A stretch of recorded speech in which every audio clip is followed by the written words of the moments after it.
Hello student, मैं वनीता आपके अपने परिवार स्टडी विद वनीता में आपका बहुत बहुत स्वागत करती हूँ। आज मैं आपके लिए फिर से बेटा एसएससी जीडी की मैथ्स क्लास में बेटा शानदार क्वेश्चंस लेके आई हूँ जो कि आपके एग्ज़ाम के लिए बहुत ही यूज़फुल रहेगा। तो वीडियो को बेटा एंड तक ज़रूर देखिएगा, स्किप बिल्कुल भी ना कीजिएगा। तो शुरुआत करती हूँ मैं अपने पहले क्वेश्चन से। पहला क्वेश्चन क्या है, दो पाइप एक टैंकी को क्रमशः 20 मिनट और 24 मिनट में भर सकता है तथा एक निकासी पाइप टैंकी को 17 गैलन प्रति मिनट में खाली करा सकता है। तीनों पाइप को एक साथ कार्य करके टैंकी को 15 मिनट में भर सकते हैं, तो टैंकी की कार्य क्षमता ज्ञात कीजिए। बेटा वेरी वेरी इंपॉर्टेंट क्वेश्चन है बेटा। ये क्वेश्चन आपको लग रहा है कि पाइप वाला है, लेकिन ये क्वेश्चन जो बेटा आपको ये है ये कार्य और समय का, टाइम एंड वर्क का है, लेकिन इसको पाइप के रूप में क्वेश्चंस को इन्होंने दे रखा है। तो ये क्वेश्चंस बेटा टाइम एंड वर्क, कार्य और समय के ऊपर क्वेश्चंस है, लेकिन ये घुमा के आपको पाइप के उस पर दे रखा है बेटा। तो बहुत ही प्यारा क्वेश्चन है। आपको पता है पेपर में टाइम और वर्क, कार्य और समय का एक क्वेश्चन हमेशा पूछा जाता है। यदि आपको इस टाइप क्वेश्चन दिया जाए तो आप इसको कैसे करेंगे बेटा।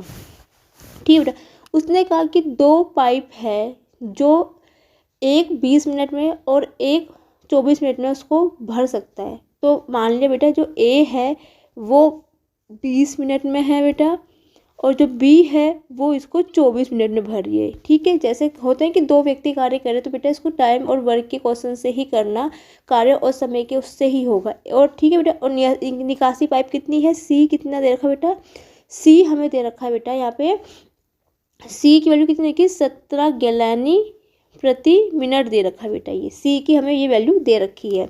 ठीक है, आगे क्या बोला है इन्होंने, ठीक है बेटा, तीनों पाइप को एक साथ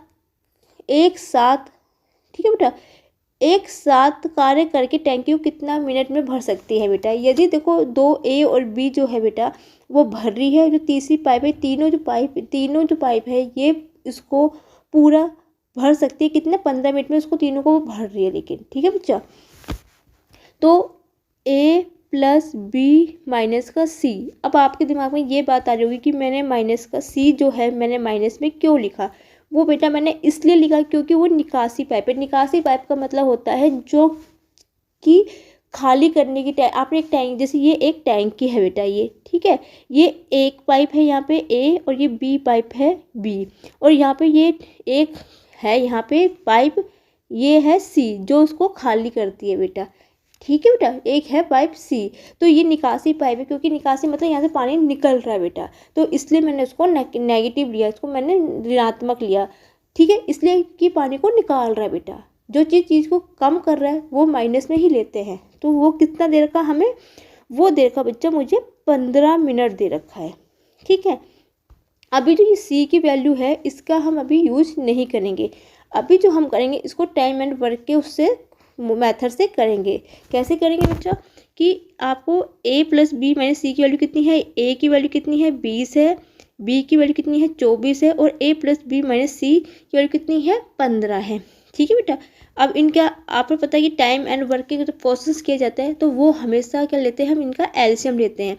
तो 20 24 15 का मैंने एलसीएम लिया तो बेटा 120 आएगा। ठीक है, एलसीएम सभी को ही निकालना आता होगा। यदि कोई दिक्कत है आपको ट्रिक से कैसे निकालते हैं, यदि आपको कोई प्रॉब्लम है तो मुझे कमेंट सेक्शन में बेटा बता देना, तो मैं आपको इसके ऊपर भी आपको वीडियो बना दूंगी एक। ठीक है बच्चा, ठीक है, तो बेटा 120 क्या गया एलसीएम, ये 120 क्या होता है कुल कार्य, कार्य क्षमता, कार्य दक्षता इसको बोलते हैं बेटा। ठीक है, अब 20 दिन में 120 कार्य कर रहा है तो बेटा एक दिन में कितना कार्य करेगा, तो 20 को 120 से भाग करेंगे तो बेटा कितना आएगा 6 बार आएगा, 20 छिक्के 120 होता है।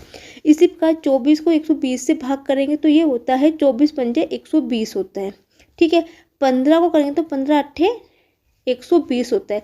वो हम क्या करते हैं, अब इनका एक दिन का कार्य निकाल दिया तो एक दिन का कार्य कितना आ गया, इसका ए का 6 आ गया, बी का 5 आ गया, और a प्लस बी माइनस सी का कितना आ गया 8 आ गया। क्योंकि बेटा मुझे c की वैल्यू पता है तो सबसे पहले हमने क्या करना है, हमें c ये टैंकी की कार्य क्षमता ज्ञात करें। कार्य क्षमता मतलब हमें c की वैल्यू निकालनी है। यहाँ पे हमें c की वैल्यू में पता लग जाएगी, जो निकासी पाइप है उसकी वैल्यू पता चल जाएगी तो कार्य क्षमता भी ईजी हम निकाल सकते हैं। तो सबसे पहले तो हम ये देखेंगे c जो टैंकी है वो उसको कितने समय में उसको वो खाली कर रही है बेटा।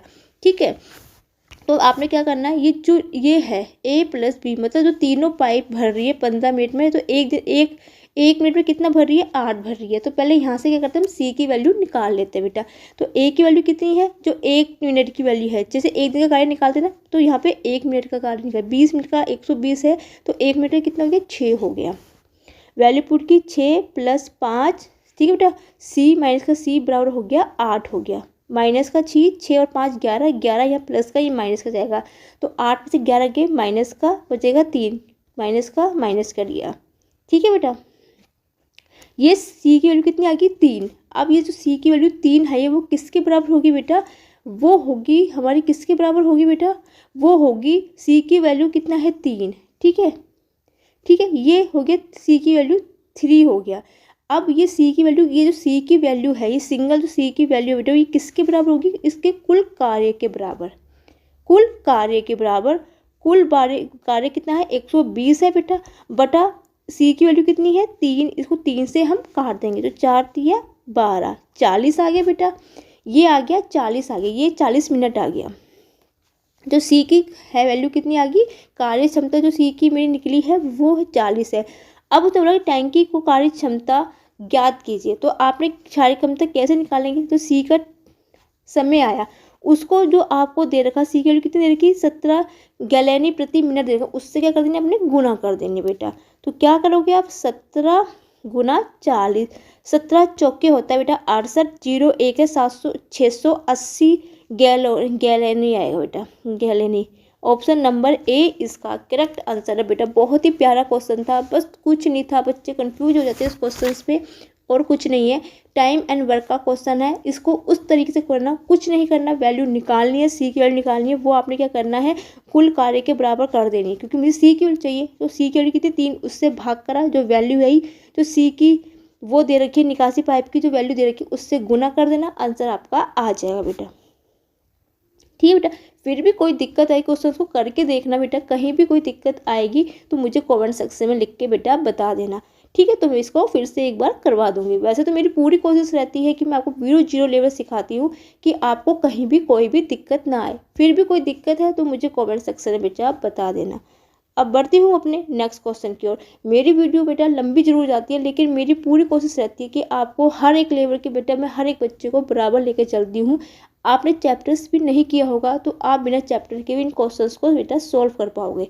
ठीक है बेटा, अब बढ़ते हैं नेक्स्ट क्वेश्चन की ओर। सेकंड क्वेश्चन क्या है बेटा, वह सबसे बड़ी संख्या कौन सी है बेटा जिसमें 156, 181, 331 से विभाजित करने पर प्रत्येक स्थिति पर शेषफल कितना आता है बेटा 6 आता है। जब भी आपको जो कोई क्वेश्चन दे दिया जाए, ठीक है, कि बेटा बड़ी संख्या, जब भी बड़ी संख्या की बात की जाती है तो वहाँ पे हमेशा एचसीएफ होता है, जब छोटी संख्या की बात की जाती है तो वहाँ पे हमेशा एलसीएम की बात की जाती है। एक बात को आप माइंड में आप सेट कर लेना, जब भी बड़ी संख्या की बात की जाती है तो वहाँ पे हमेशा एचसीएफ की बात करी जा रही है इस टाइप के क्वेश्चन पे। यदि छोटी की बात की जाती है तो वहाँ पर हमेशा एलसीएम की बात की जाती है बेटा। ठीक है, क्योंकि यहाँ पर सबसे बड़ी की संख्या की बात कर रहे हैं तो यहाँ पर वो एचसीएफ की बात कर रहा है। जब भी आपको इस प्रकार का क्वेश्चन देख आता है बेटा, क्योंकि पेपर में इस टाइप का क्वेश्चन एक पूछा ही जाता है बेटा ये, तो आपने क्या करना है, सबसे पहले आपने बेटा क्या करना है, जो शेषफल कितना आता है 6 आता है, तो आपने कहना प्रत्येक संख्या से शेषफल को घटा देना है। तो 156 में से बेटा 6 घटाओगे तो कितना आएगा 150 आएगा। इसी प्रकार 181 से आप 6 घटाओगे तो बेटा कितना आएगा 175 आएगा। इसी प्रकार 331 से आप 6 घटाओगे तो बेटा कितना मिलेगा 325 आएगा।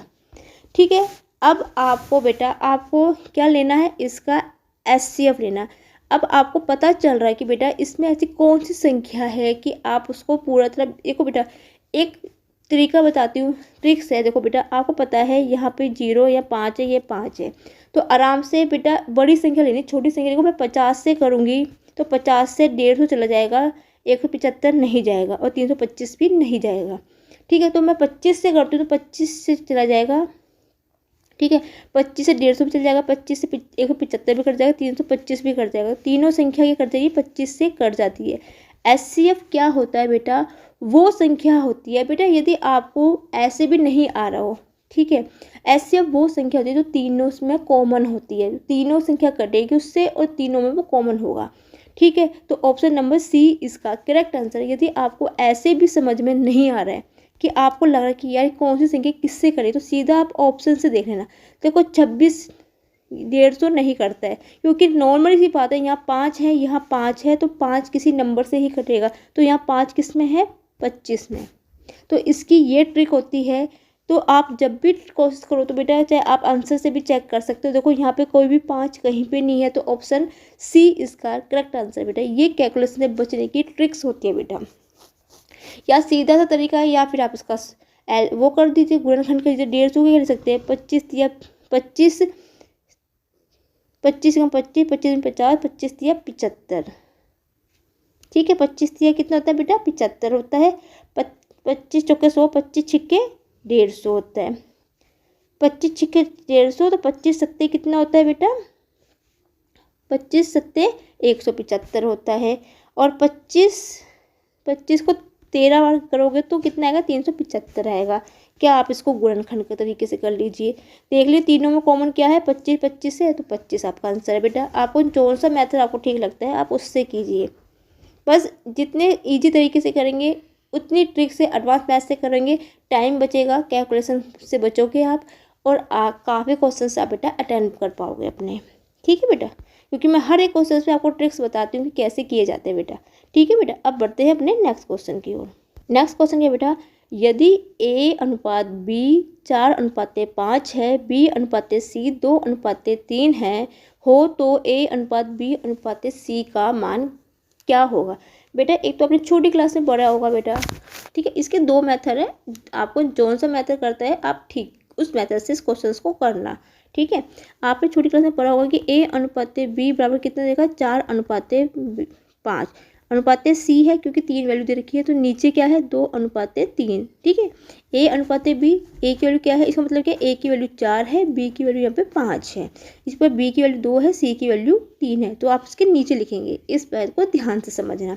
तो आपने छोटी क्लास में सीखा होगा कि पहले आपने करना है उल्टा n बनाना है, पहले इसकी गुना यहाँ करनी, 4 गुना 2 कितना हो गया? 8, अनुपात 5 गुना 2 कितना हो गया? 10 हो गया बेटा, 5 गुना 3 15 बेटा। ठीक है, इससे ये संख्या नहीं कट रही है। देखो 2 से कटेगा, देखिए 2 से 15 नहीं करते, तो इसका मतलब क्या है? आंसर आपका यहीं पे है। तो 8:10:15, ऑप्शन नंबर बी इसका करेक्ट आंसर है बच्चा। ठीक है, ये जो आपने छोटी क्लास में पढ़े थे बेटा ये वाला मेथड। लेकिन कभी कभी बेटा 4 का आ जाता है, तो फिर 4 पे भी आपको दिक्कत आ सकती है। चलो आपको जो मेथड ठीक लगे आप उसको उस मेथड से करना। दूसरा मेथड क्या बेटा? A अनुपात B अनुपात C। आपको क्या दे रखा है? 4:5 दे रखा है, 2:3 दे रखा है। तो आपने क्या करना है? सबसे देखो ये C की वैल्यू यहाँ पे क्या है? खाली है, तो आपने देखा C का पड़ोसी कौन है बेटा? B है, तो B की वैल्यू कितनी है? 5, यहाँ पे 5 लिख देना है। इसी प्रकार A खाली है, तो A का पड़ोसी कौन है? A का पड़ोसी अपने C नहीं करना है, इसका पड़ोसी क्या है? B है, तो B की वैल्यू कितनी है? 2 रख देना है। 4 दूनी 8, 5 दूनी 10, 5 तिया 15। तो दोनों तरीके से आंसर सेम आएगा। आपको जो सा मेथड ठीक करता है आप उस वाले मेथड से इस क्वेश्चन को कर सकते हैं बच्चा। ठीक है बेटा, अब बढ़ती हूँ मैं अपने नेक्स्ट क्वेश्चन की ओर। नेक्स्ट क्वेश्चन क्या है बेटा? एक व्यक्ति चावल को 10% लाभ पर बेचता है, वास्तविक नाप से भी 20% कम वजन का प्रयोग करता है, उसका लाभ प्रतिशत क्या है बेटा? बहुत ही प्यारा क्वेश्चन है बेटा, प्रॉफिट एंड लॉस का क्वेश्चन है, लाभ और हानि का क्वेश्चन पूछा हुआ क्वेश्चन है बेटा। ये आपको एक क्वेश्चन पूछा जाता है पेपर में हमेशा इसका, तो इस प्रकार के क्वेश्चन को कैसे करते हैं? देखो बेटा, मुझे यही नहीं पता कि इसका वास्तविक माप कितना है, तो वहाँ पे आपको पता कोई भी चीज़ अपने 100% पे होती है, तो मैंने मान लिया कि जो मेरा वास्तविक नाप है वो 100 है बेटा। ठीक है। जब भी इस प्रकार का क्वेश्चन आएगा तो आपने वहाँ पे वैल्यू कितनी लेनी है बेटा, 100 लेके चलनी है। अब उसने क्या बोला है, एक व्यक्ति को 10% का लाभ पर बेचता है। बेटा ये 10% लाभ पर बेचता है, आपको मैंने हमेशा बताया कि जब भी लाभ होगा तो 100 में जुड़ेगा, हानि होगी तो 100 से घटता है, क्योंकि 10% की बात कर रहे हैं तो 100 + 10 कितना हो गया, 110। अब आपने 110 यहाँ लिखोगे कि यहाँ लिखोगे, उसने बोलता है बेचता है। बेचने का मतलब क्या होता है बेटा, बेचना होता है सेलिंग प्राइस, मतलब उसका विक्रय मूल्य।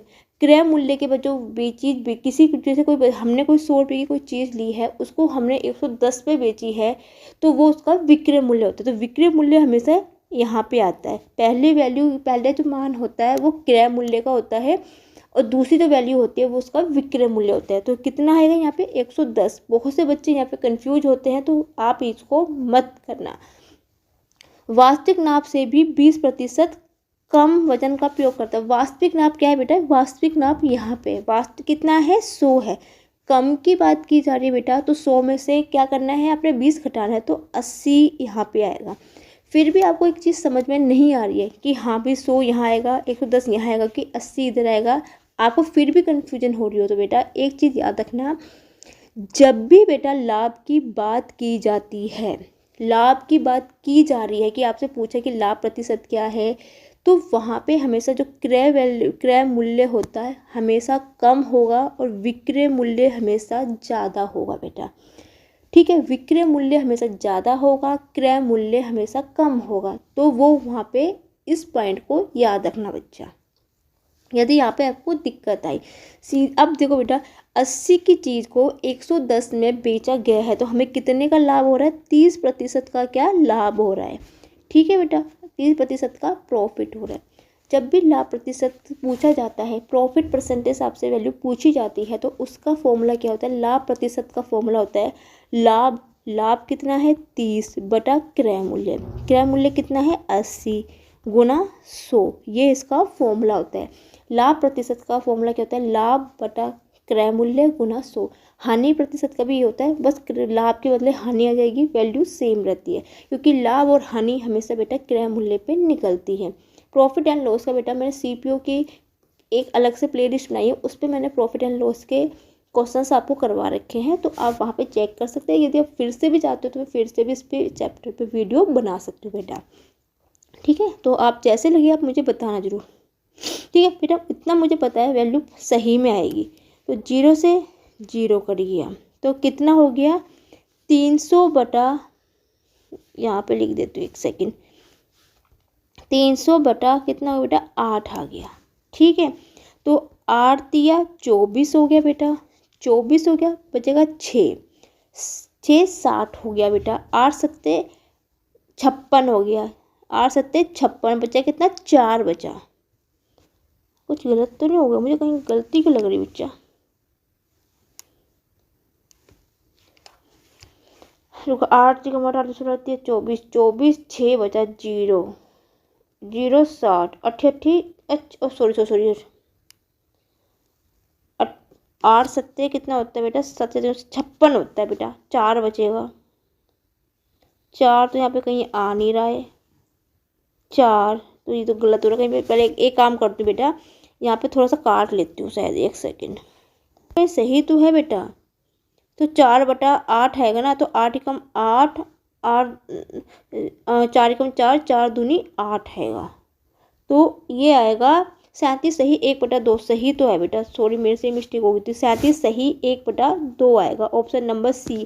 कैसे क्या बनेगा, 37 सही ये आता 4/8 बनता है, तो 4 एकम 4 4 दूनी 8, तो 37 सही 1/2% इसका करेक्ट आंसर है बेटा।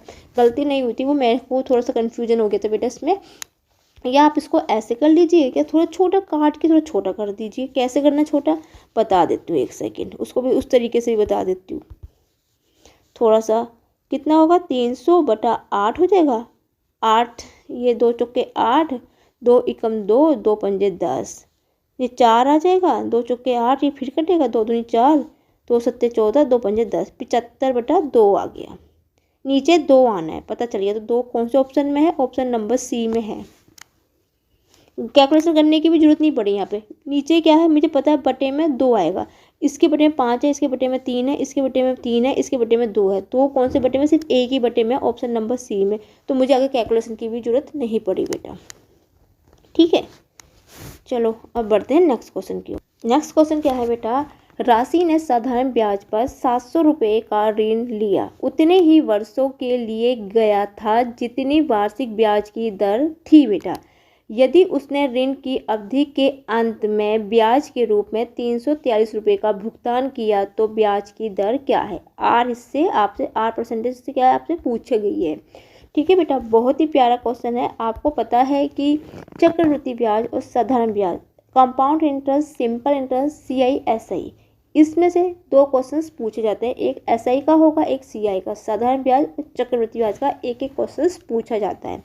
ठीक है बेटा, तो इस टाइप के क्वेश्चंस को कैसे हम करेंगे ध्यान से समझेगा। उसने साधारण ब्याज पर इतने का ऋण दिया, तो ये किसकी वैल्यू है? ये P की वैल्यू कितनी दे रखी? 700 रुपये दे रखी है उसने।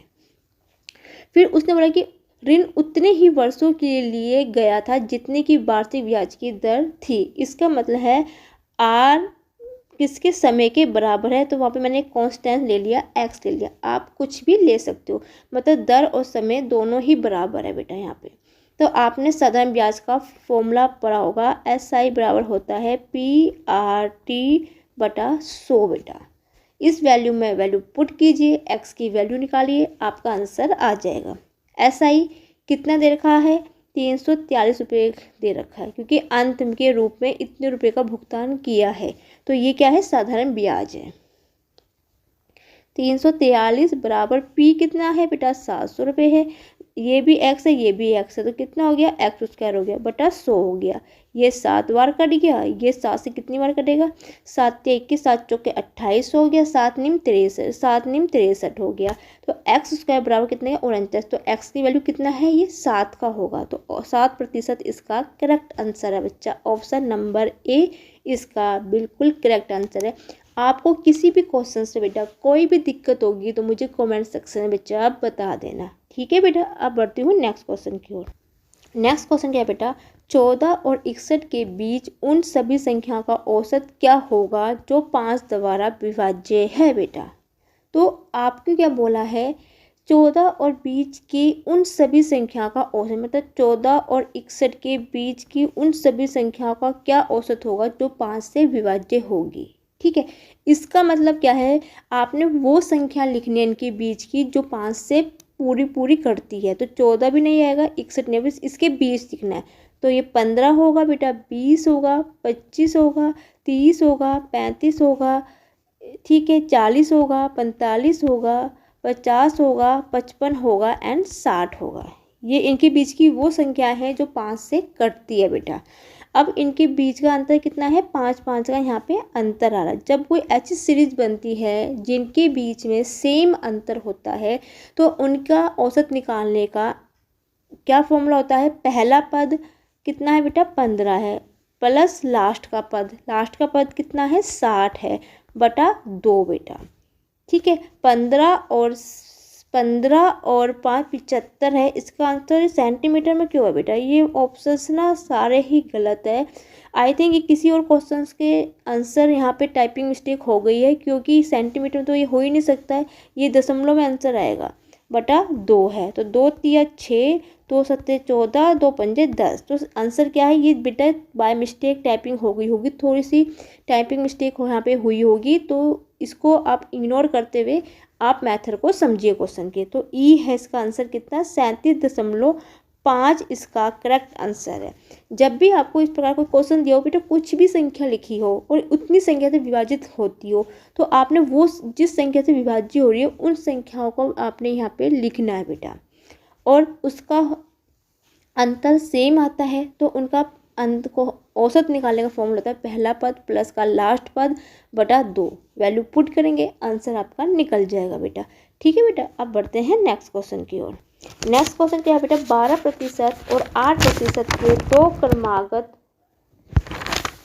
छूटों के बराबर एकल छूट ज्ञात कीजिए। जब भी बेटा इस प्रकार का क्वेश्चन दिया हो जहाँ पे 2 क्रमागत छूट दे रखी हो, उसके बराबर एकल छूट भी पूछी हो, तो मैंने बेटा पीछे भी क्वेश्चंस करवाए हैं इसमें प्रैक्टिस सेट में, और आज भी करवा रही हूँ बेटा। इसके क्वेश्चन हमेशा पूछे जाते हैं या एक छूट, एकल छूट, और आपको 3 टाइप के क्वेश्चन हैं जो पेपर में बेटा पूछे जाते हैं। कौन सी शिफ्ट में कौन सा क्वेश्चन आएगा बेटा पता नहीं होता, ठीक है। तो इस प्रकार को बिना सोचे समझे बेटा सक्सीड मेथड वाला फॉर्मूला लगा देना। इसमें सक्सीड मेथड वाला फॉर्मूला क्या होता है बेटा, x प्लस वाई माइनस का एक्स वाई बटा 100। वैल्यू पुट करेंगे, पहली वैल्यू x है, दूसरी वैल्यू y होती है बेटा, ये y है, ये x है। तो 12 प्लस 8 माइनस के 12 गुना 8 बेटा बटा 100 हो गया। 4 दूनी 8, 4 दूनी 8, 4 पंजे 20। आंसर तो पॉइंट में पक्का दशमलव में आना ही है, ठीक है। तो 12, एक काम करते बेटा, इसको ना काटो मत, क्यों ना काटो, ये हो गया 12 प्लस 8 18 हो गया, सॉरी 20 हो गया, 12 और 8 20 हो गया। ये माइनस का है, 12 अट्ठे 12 बेटा अट्ठे होते 96, 96 को आप 100 से भाग करें तो कितना आएगा, 0.96 आएगा बेटा। क्योंकि इससे क्या होगा, क्योंकि दशमलव में संख्या आ रही है, गुना भाग करोगे दशमलव बहुत लंबी संख्या जाएगी, तो सीधा क्या करना है, 12 को 8 से गुना करो, 100 से भाग कर दो, जितनी जीरो है उतने नंबर्स के बाद मैंने क्या दशमलव लगा दो। तब 20 में से 0.96 को हम घटाएंगे तो बेटा कितना आएगा, 19.04% आएगा बेटा। तो ऑप्शन नंबर सी इसका करेक्ट आंसर है बच्चा। बहुत से बच्चे थोड़ा सा ध्यान रखना बेटा कि यहाँ पे 19.4 भी है और 19.04 भी है, तो इसको घटाते हुए बहुत ध्यान से करना, तो तुक्के नहीं मार के आना, नहीं तो आपकी मिस्टेक। देखो यहाँ पे सिर्फ जीरो का और बिना जीरो का फ़र्क है, यदि आप बिना जीरो लगा के आते हैं तो आपका क्वेश्चन गलत हो जाएगा। मैं इसका घटाने का तरीका आपको नेक्स्ट पेज में बेटा बताती हूँ। ये देखिए बच्चा, इसको कैसे घटाओगे, आपने 20 ऊपर लिखना है क्योंकि 20 संख्या बड़ी है, दशमलव का 96 बेटा घटाएंगे। यहाँ पे देखो 0 0, तो यहाँ पे 1 हासिल लिया तो यहाँ 10 हो गया, यहाँ से फिर 1 हासिल लोगे, यहाँ पे कितना हो गया 10 हो गया, यहाँ पे हासिल लोगे तो फिर 10 हो गया, यहाँ पे तो 9 हो गया, यहाँ भी 9 हो गया। तो 10 में से 6 घटे कितना हो गया, 4 हो गया। क्योंकि आपने यहाँ 10 था, 1 यहाँ पे दे दिया, तो यहाँ पे तो कितना बचा 9, तो 9 में से 9 घटे 0। यहाँ पे कितना बचा बच्चा, यहाँ पे बचा 19। 19 में से आपने, सॉरी क्या कर रही मैं बेटा, 19 बचा, क्यों बचा, क्योंकि 20 में से आपने 1 कैरी कर दिया तो कितना हो गया 19, तो 19.04 इसका आंसर है, ना कि आप 19.4 लिख के आना, नहीं तो आपका आंसर गलत हो जाएगा। थोड़ा सा इस टाइप के क्वेश्चन है बेटा, बच्चे गलतियां करके आते हैं, तो आप इसको गलत मत करके आना। पूरा किया हुआ क्वेश्चन भी आपका 0 वैल्यू लेके आएगा, नेगेटिव मार्क्स आपका लेके आएगा बच्चा। उम्मीद है समझ में आपको आया होगा। अब बढ़ते हैं अपने नेक्स्ट क्वेश्चन की ओर। नेक्स्ट क्वेश्चन क्या है बेटा, एक आयत का परिमाप 63 सेंटीमीटर है, यदि उसका क्षेत्रफल 240 सेंटीमीटर स्क्वायर है तो आयत के विकर्ण की लंबाई ज्ञात कीजिए बेटा। मेसोलेशन 3D क्षेत्रवर्ती का क्वेश्चन है। आपको पता है ये क्वेश्चन बेटा फॉर्मूले बेस पे होते हैं, फॉर्मूले आपको आते हैं तो आप इसको कर सकते हो। ट्रिक्स से तो ये बहुत ही कम क्वेश्चंस आपको देख के ही आंसर जो निकलेगा बहुत कम होते हैं, ये फॉर्मूले बेस पे ही क्वेश्चंस किए जाते हैं। तो आपको क्या बोला, आपको पता है एक आयत ऐसा होता है, ऐसा होता है, ये जो बीच की रेखा होती है जहाँ पे इसको काटती है, ये इसका विकर्ण होता है बेटा, ये B होता है और ये L होता है, ठीक है। लंबाई ये होती है, चौड़ाई इसकी ये होती है। तो आयत का परिमाप का फॉर्मूला क्या होता है, क्योंकि मुझे क्या निकालना है, मुझे उसकी लंबाई निकालनी है, लंबाई निकालनी है तो मुझे उसके लिए L और B की वैल्यू पता होनी चाहिए, ठीक है। तो हम उसको कैसे निकालेंगे, ये क्वेश्चन बहुत ही प्यारा क्वेश्चन है, ध्यान से समझेंगे इस क्वेश्चन को बच्चा। आयत का परिमाप, आयत का परिमाप क्या होता है बेटा, आपको सॉरी बेटा 63 नहीं, ये ना 68 है यहाँ पे, क्योंकि 63 से आई थिंक मेरा आंसर यहाँ पे थोड़ी मिस्टेक हुई है, यहाँ पे टाइपिंग में मुझे ध्यान आया, एक बार चेक कर लेती हूँ बेटा अपने PDF में कि 63 है कि 68 है बेटा। 1 सेकेंड बेटा, हाँ बेटा यह देखा, ये ना गलत है, 63 नहीं है, यहाँ पे 68 है, ये थोड़ा टाइपिंग मिस्टेक हो गई थोड़ी सी, आज थोड़ा क्वेश्चन में टाइपिंग मिस्टेक काफ़ी लगी हुई है, तो आपको ये 68 है, ठीक है बेटा।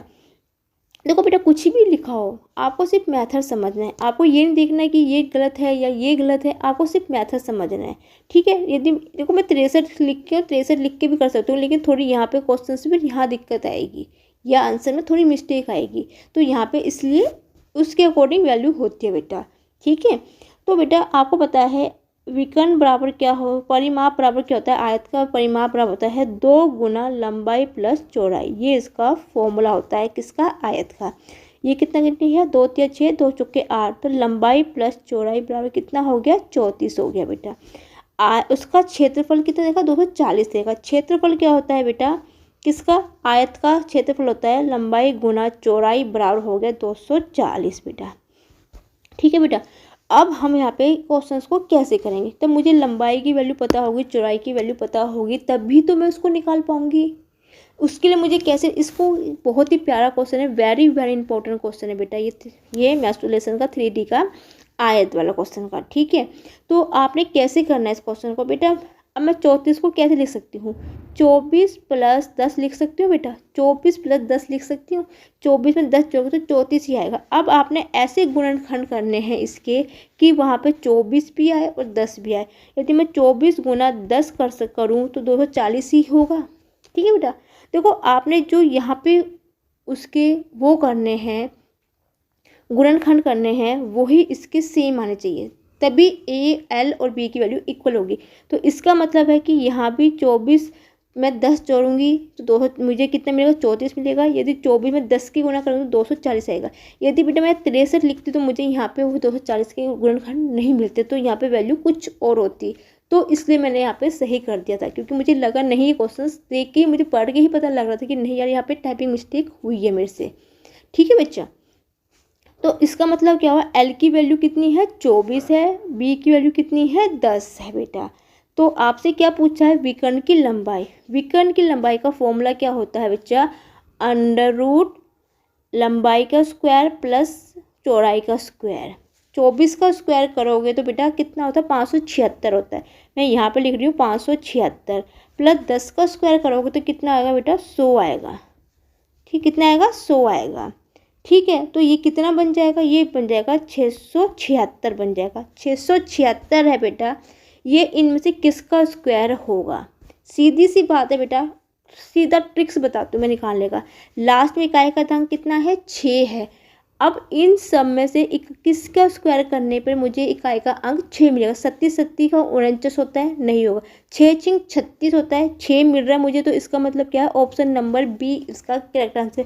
8 का करूँगी 64 आएगा, 4 आएगा। 5 का करूँगी 25 आएगा, 5 आएगा बेटा। तो आगे मुझे आपको स्क्वायर भी याद नहीं है तो आप इसको इस वाले मेथड से निकाल देना बेटा। ठीक है बच्चा।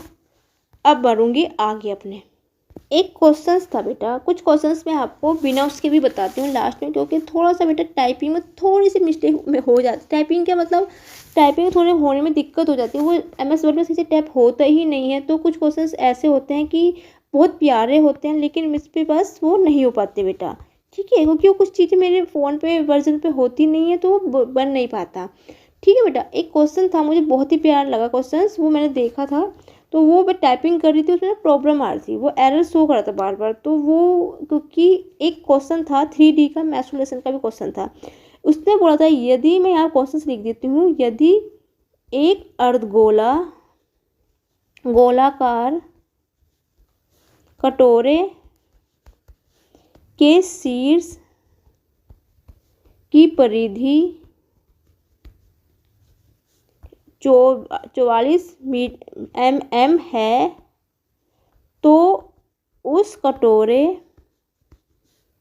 के शीर्ष की त्रिज्या ज्ञात कीजिए। त्रिज्या आपसे पूछी गई थी और आपको यहाँ बोला था कि पाई बराबर 22/7 होगा। ठीक है बेटा। आंसर दे रखा था 9 mm, बी दे रखा था आपको 10 mm। ठीक है बेटा। सी ऑप्शन था मेरा इसमें 8 mm और डी ऑप्शन था वहाँ पे हमारे 7 mm है। ठीक है बेटा। तो मैंने यहाँ पे टाइपिंग लिख दिया है। तो एक बहुत ही प्यारा क्वेश्चन था ये, मुझे बहुत ही अच्छा लगा क्वेश्चन। ये था बेटा, ये पिछले 2022 में 6 जुलाई को ये क्वेश्चंस आपको MTS के पेपर में पूछा गया था क्वेश्चंस। तो देखो बेटा, आप सोचो कि MTS वाला क्वेश्चंस क्यों करा रही बेटा, इनके सबके मेथड जो होते हैं सेम होते हैं, तो घुमा फिरा के सेम क्वेश्चंस पूछे जाते हैं बेटा। तो बहुत ही प्यारा क्वेश्चन लगा मुझे, कुछ नहीं था इस क्वेश्चन पे। एक बार फिर से बोल देती हूँ क्वेश्चन को। यदि एक अर्धगोले कटोरे के शीर्ष की परिधि का 44 mm है, तो उस कटोरे के शीर्ष का त्रिज्या आपसे पूछी गई थी, पाई बराबर 22/7 दे रखा था। देखो बेटा ये एक कटोरा है, हाफ कटोरा, ठीक है, चित्र भी मैंने आपको बना के दे दो। यहाँ पे जो ये त्रिज्या है ना, इसकी वैल्यू पूछी गई थी आपसे। तो इसका सीधा तरीका क्या होता है, देखो परिधि क्या होती है अर्धगोले की, 2πr होती है। तो वैल्यू कितना है 44, ये कितना हुआ 22 हो गया बेटा।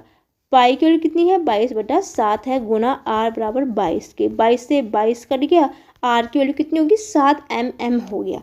तो ऑप्शन नंबर कौन सा इसका आंसर है, डी इसका करेक्ट आंसर का। देख के बच्चे कंफ्यूज हो जाते हैं इस क्वेश्चन को, लेकिन बहुत ही प्यारा था, एक लाइन का क्वेश्चन था, कुछ नहीं था इस क्वेश्चन पे। ठीक है बेटा, ठीक है बेटा, एक क्वेश्चन और है, चलो अब मैं उसको नेक्स्ट पेज ओपन करती हूँ, फिर करती हूँ उसको। क्वेश्चन क्या था बेटा, वहाँ पे आपको यदि p की वैल्यू देखी 2⁸ गुना 3⁵ और q की वैल्यू दे रखी थी वहाँ पे 2⁵ गुना 3⁵ और r की वैल्यू कितनी दे रखी थी 3⁵ गुना 2⁵7।